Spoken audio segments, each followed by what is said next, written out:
अपने आप को शांत रखकर समय का फायदा उठा, खुद को बलवान बना, क्योंकि यह पूरी दुनिया मतलबी है, सब पैसों के लिए पागल है। ऐसा गौतम बुद्ध ने कई सालों पहले अपने शिष्यों से क्यों कहा था? इसके पीछे का रहस्य क्या है? इसे हम आज के इस वीडियो में 4 मुद्दों से समझेंगे। तो चलिए उन मुद्दों की शुरुआत करते हैं। पहला मुद्दा, अपने विचारों से बनता है भविष्य। भगवान बुद्ध कहते हैं कि आज आप जो भी हैं वह आपके पिछले विचारों का परिणाम है। विचार ही वस्तु बन जाते हैं।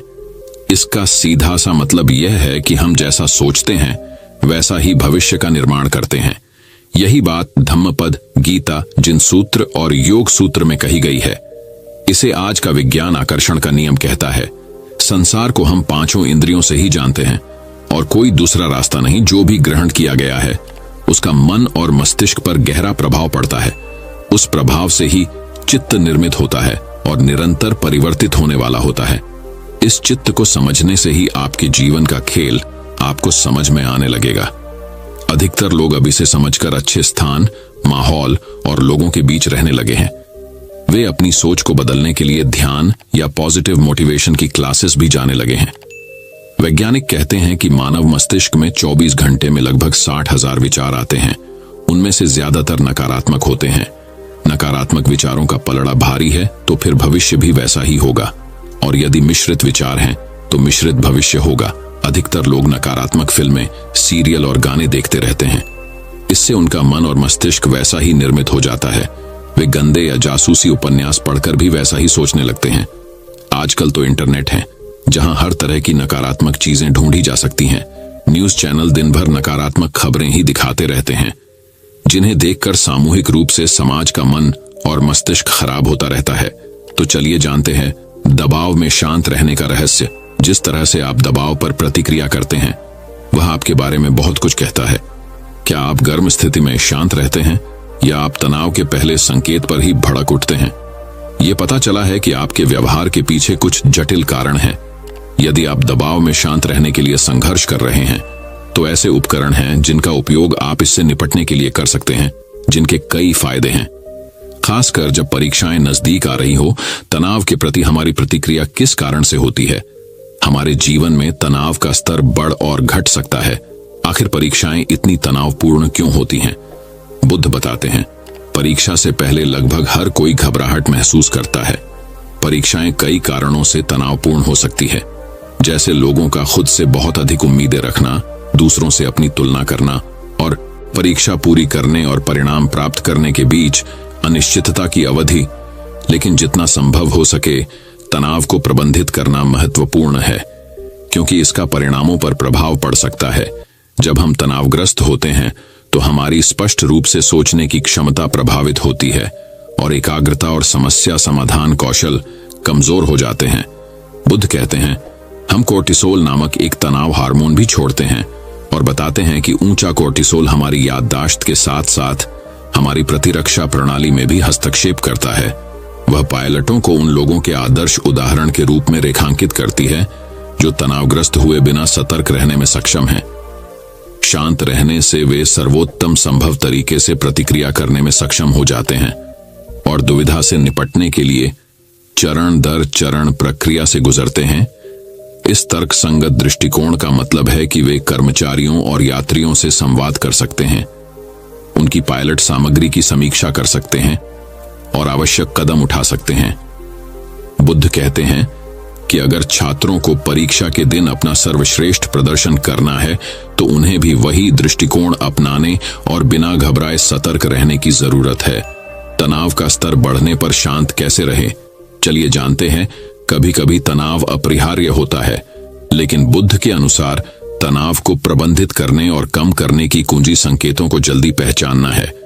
कुछ संकेत ऐसे हो सकते हैं जिन्हें आप महसूस करते हैं, जैसे हृदय गति में वृद्धि, चिंताजनक विचारों में वृद्धि या चिंताजनक भावना।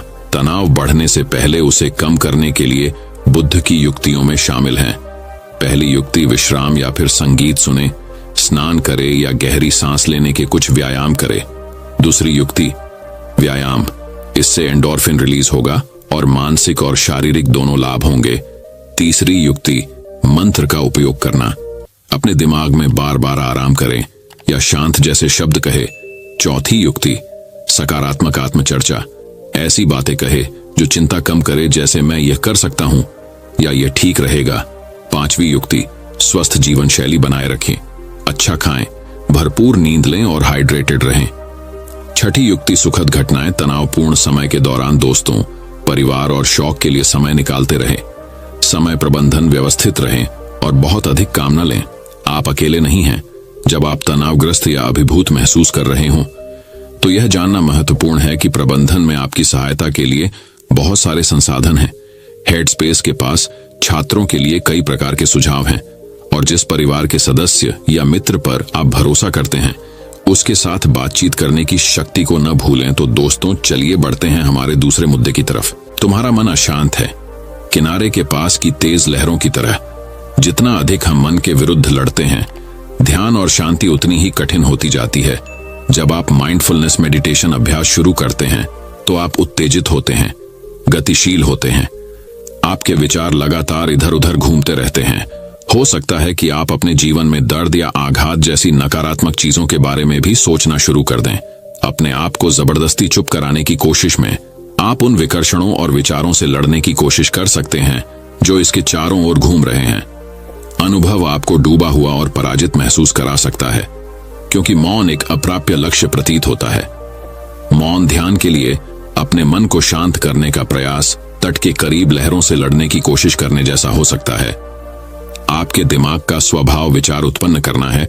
सागर की तरह इसकी भी अपनी लय और प्रवाह है। इसका सम्मान किया जाना चाहिए, न कि डरना चाहिए या इसके खिलाफ लड़ना चाहिए। ध्यान में जब मन विचारों में ही उलझा रहे तो क्रोधित और निराश होना व्यर्थ है। ये बस अपना काम कर रहा है।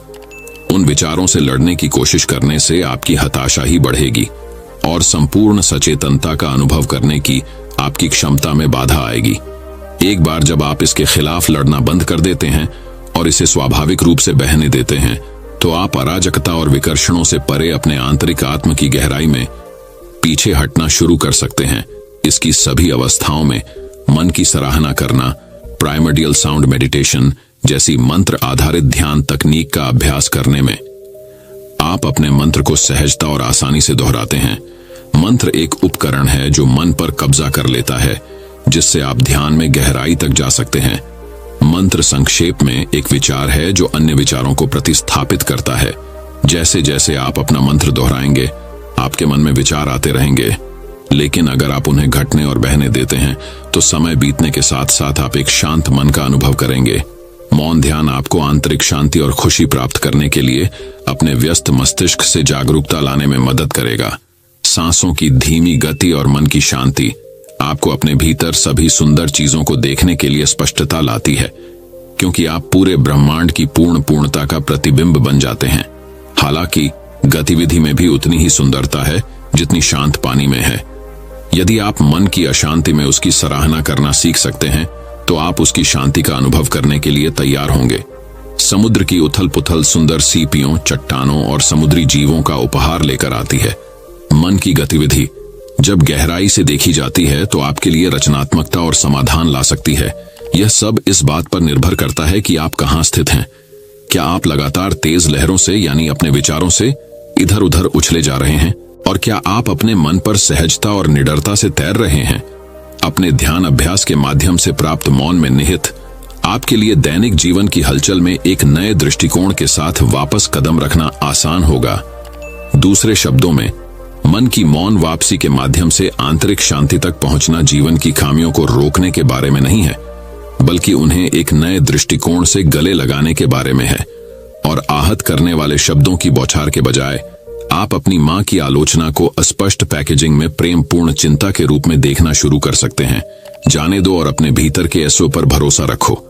अक्सर नए ध्यानी निराश होकर मेरे पास आते हैं क्योंकि वे मन को नियंत्रित करने या विचारों को दूर धकेलने की कोशिश करते हैं। उन्हें ध्यान करने के लिए बैठना कठिन और चिंताजनक लगता है। वे प्रयास करते रहते हैं और महसूस करते हैं कि वे कभी भी उस शांति तक नहीं पहुंच पाते जिसकी उन्हें तलाश है। मुख्य बात यह है कि मन को वैसा ही रहने दिया जाए जैसा वह है। जो जैसा है उसे वैसे ही स्वीकार करो। इसके साथ दया और करुणा का व्यवहार करें। एक बार जब आप ऐसा कर लेते हैं तो हो सकता है कि आप खुद को खुश और यह जो करता है उस पर हंसते हुए पाएं। कभी कभी हम जो जानते हैं उससे आगे बढ़ने से डरते हैं। अज्ञान डरावना हो सकता है। अराजकता में भी एक पैर जमीन पर रखते हुए भी हम सुरक्षित महसूस करते हैं। जाने दो और भरोसा करना सीखो कि मन से परे तुम्हारा आंतरिक आत्म तुम्हें वहां ले जाएगा जहां तुम्हें जाना है। इससे लड़ने के बजाय अपने आप को इसके द्वारा बह जाने दें और आप भी संपूर्ण ब्रह्मांड के प्रवाह और लय के साथ एक हो जाएंगे। अपने ध्यान अभ्यास में गहराई तक जाने और मौन ध्यान का पूरा लाभ उठाए।